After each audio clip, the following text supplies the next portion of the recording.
നമസ്കാരം. US-ഇസ്രയേൽ ആക്രമണങ്ങൾക്ക് പ്രതികാരമായി ഗൾഫ് രാജ്യങ്ങളിലെ ആക്രമണം നടത്തുകയാണ് ഇറാൻ. UAE തലസ്ഥാനമായ അബുദാബിയിലെ പ്രത്യേക സാമ്പത്തിക മേഖലയായ കെസാദിന് സമീപം വ്യോമ പ്രതിരോധ സംവിധാനങ്ങൾ ഇറാന്റെ മിസൈൽ തകർത്തെറിഞ്ഞു. എന്നാൽ തകർന്ന മിസൈലിന്റെ അവശിഷ്ടം വീണ് ഒരു കെട്ടിടത്തിന് കേടുപാടുകൾ സംഭവിച്ചിട്ടുണ്ട്. അതേസമയം ആക്രമണത്തിൽ ആർക്കും പരിക്കേറ്റിട്ടില്ല എന്നാണ് അബുദാബി മീഡിയ ഓഫീസ് വ്യക്തമാക്കുന്നത്. കെസാദ് സാമ്പത്തിക മേഖലയിൽ ശനിയാഴ്ചയുണ്ടായ ആക്രമണത്തിൽ 6 പേർക്ക് പരിക്കേറ്റിരുന്നു. സൗദി അറേബ്യയിലെ കിഴക്കൻ മേഖലയിലെ ഡ്രോൺ മിസൈൽ ആക്രമണ ശ്രമവും നടന്നിരുന്നു. ഇറാനിൽ നിന്നുമുള്ള ആക്രമണങ്ങൾ പരാജയപ്പെടുത്തി എന്നാണ് സൗദി പ്രതിരോധ മന്ത്രാലയം അറിയിച്ചിരിക്കുന്നത്. ബഹ്റൈന് നേരെയും ഇറാന്റെ ആക്രമണം ഉണ്ടായിരുന്നു. രാത്രിയിലും പുലർച്ചെയുമായിരുന്നു ഡ്രോൺ ആക്രമണങ്ങൾ ഉണ്ടായതെന്ന് ബഹ്റൈൻ ആഭ്യന്തര മന്ത്രാലയം വ്യക്തമാക്കുന്നുണ്ട്.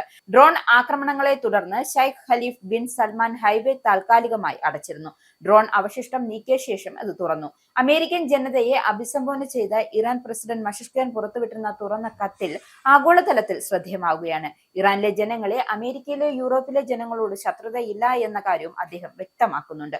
ഒരു കാലത്ത്, അതായത് ആധുനിക കാലത്ത് ഇറാന്റെ യുദ്ധം മുൻകൈയെടുത്ത് ആരംഭിച്ചിരുന്നില്ല എന്നും ഈ യുദ്ധം പോലും ഉണ്ടായത് ഇസ്രായേലിന്റെ കടന്നുകയറ്റം നിമിത്തമാണെന്നും ഇറാൻ ഓർമ്മിപ്പിക്കുന്നുണ്ട്. പശ്ചിമേഷ്യൻ സംഘർഷം സംബന്ധിച്ച അമേരിക്കൻ പ്രസിഡന്റ് ഡൊണാൾഡ് ട്രംപിന്റെ ജനങ്ങളോട് അഭിസംബോധന ചെയ്ത് ഇറാനെ കുറ്റക്കാരാക്കാനിരിക്കെയാണ് ഇറാന്റെ ഈ മുൻകൂട്ടിയുള്ള നീക്കം ഉണ്ടായിരിക്കുന്നത്.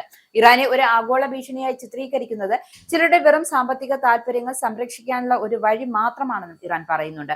ആധുനിക വ്യവസായത്തെ പരിപോഷിപ്പിക്കാനും വിപണികളെ നിയന്ത്രിക്കാനും വേണ്ടി ശത്രുക്കളെ കൃത്രിമമായി സൃഷ്ടിക്കുകയാണ് ഇവർ ചെയ്യുന്നത്. നിലവിൽ യുദ്ധം ആരുടെ താല്പര്യമാണ് സംരക്ഷിക്കുന്നത് എന്ന ചോദ്യവും ഇറാൻ പ്രധാനമായി ഉന്നയിക്കുന്നുണ്ട്. സമാധാന ചർച്ചകൾ ഏകപക്ഷീയമായി പിന്മാറിയത് അമേരിക്കയാണെന്ന് ചൂണ്ടിക്കാട്ടുകയാണ് ഇറാൻ. ഇറാന്റെ ഊർജ്ജ മേഖലയ്ക്ക് നേരെയുണ്ടായിരുന്ന ആക്രമണങ്ങൾ ജനങ്ങൾക്ക് നേരെയുള്ള യുദ്ധമാണെന്ന് തെറ്റിദ്ധരിപ്പിക്കാനുള്ള ശ്രമം അമേരിക്ക നടത്തുന്നുണ്ട്. ഈ ശ്രമങ്ങളെ തിരിച്ചും തച്ചുടയ്ക്കുകയാണ് ഇറാന്റെ നീക്കം. ഇസ്രായേൽ പലസ്തീൻ നടത്തുന്ന ക്രൂരതകളിൽ നിന്നും ശ്രദ്ധ തിരിക്കാനാണ് ഇറാനെ പ്രതിസ്ഥാനത്ത് നിർത്തുന്നു എന്ന കാര്യം കൃത്യമായും ഇറാൻ ആരോപിക്കുന്നുണ്ട്, അല്ലെങ്കിൽ സ്ഥാപിച്ചെടുക്കുന്നുണ്ട്. ഇറാനെതിരെ കടുത്ത നീക്കമുണ്ടായാൽ ട്രംപിന്റെ പ്രഖ്യാപനത്തെ തുടർന്ന് ആഗോള വിപണികൾ ഇപ്പോൾ ചാഞ്ചാട്ടം പ്രകടമാവുകയാണ്. യുദ്ധം ഉടൻ അവസാനിപ്പിക്കണമെന്നും സൈനിക നടപടികൾ അവസാന ഘട്ടത്തിലാണെന്നും ട്രംപ് വ്യക്തമാക്കിയതോടെ വിപണിയിൽ ആശങ്ക പടരുകയാണ്. അസംസ്കൃത എണ്ണവില 5% ഉയർന്നു. സെൻസസ് 1400 പോയിന്റിലേറെ നഷ്ടം നേരിടുകയും ചെയ്തു.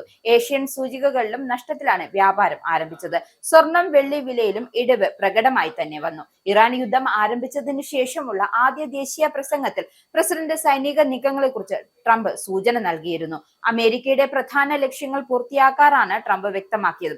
2-3 ആഴ്ചയ്ക്കുള്ളിൽ ഇറാനെതിരായ ശക്തമായ ആക്രമണം ഉണ്ടാകുമെന്ന മുന്നറിയിപ്പും ട്രംപ് നൽകുന്നുണ്ട്.